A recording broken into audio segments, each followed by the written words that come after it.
Hi friends, I am presenting a case of intrauterine copper removal.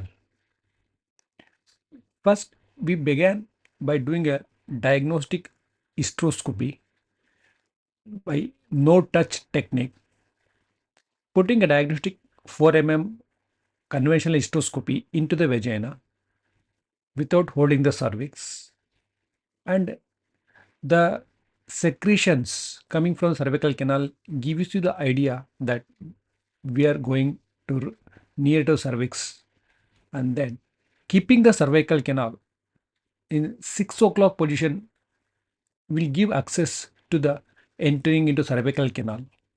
As we enter into cervical canal was having the vertical limb of copper T, and just we negotiated inside, and we can see that the thread that is curled inside into the uterine cavity,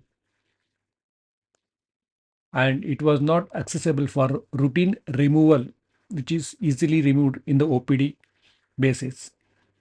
And on going inside, we just have to confirm the arms of the property, whether if they are embedded inside the myometrium, and then we came back.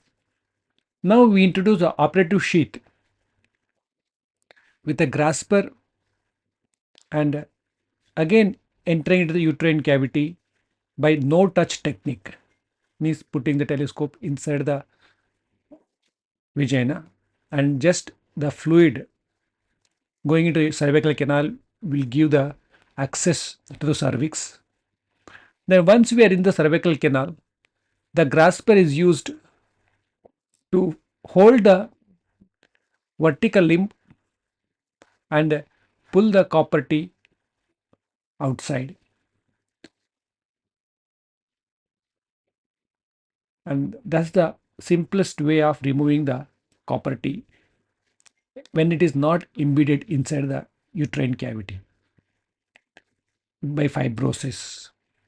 Now we are doing a check examination just to confirm if any other pathology is present in the uterine cavity, as it's an one advantageous of direct having access to the uterine cavity.